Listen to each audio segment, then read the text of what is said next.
আর এবার ব্রিজ তৈরি নিয়ে উত্তেজনা তমলুকে। নিকাশি খালের উপর ব্রিজ তৈরি নিয়ে উত্তেজনা, দোকান ভাঙচুর, জাতীয় সড়ক অবরোধ। পরিস্থিতি নিয়ন্ত্রণে ঘটনাস্থলে পুলিশ, র্যাব। কথা বলবো, সুজিত ভৌমিক প্রতিনিধি রয়েছেন সঙ্গে। সুজিত, দেখো রুমেলা, সেখানে দেখতে হবে একবার উত্তপ্ত পরিবেশ পরিস্থিতি।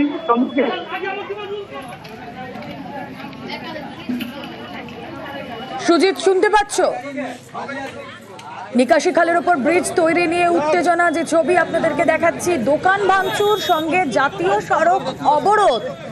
এই মুহূর্তের কি পরিস্থিতি জানাবেন আমাদের প্রতিনিধি সুজিত ভৌমিক।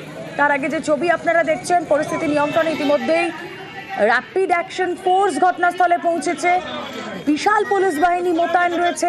নিকাশি খালের ওপর ব্রিজ তৈরি নিয়ে উত্তেজনা তমলুকে, প্রচুর পুলিশ সেখানে মোতায়েন, জাতীয় সড়ক অবরোধ চলছে, দোকান ভাঙচুর করে দেওয়া হয়েছে।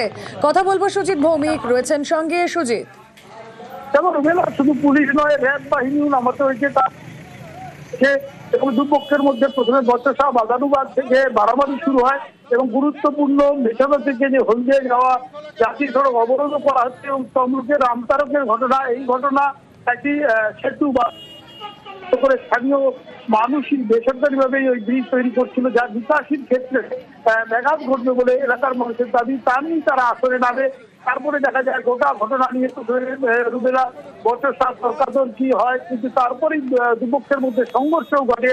পরিস্থিতি সামাল দিতে পুলিশ বাহিনী, র্যাব বাহিনীকেও কিন্তু আসরে নামতে হয় এবং অবরোধ করে মানুষদের বিক্ষোভ দেখাতে থাকে। তাদের বক্তব্য, নিকাশি এর ফলে ব্যাঘাত ঘটবে, নিকাশি নালার উপর এভাবে ব্রিজ তৈরি করা যায় না এবং বেসরকারি ভাবে করা হচ্ছিল কোনো ব্যক্তির সুবিধার জন্য।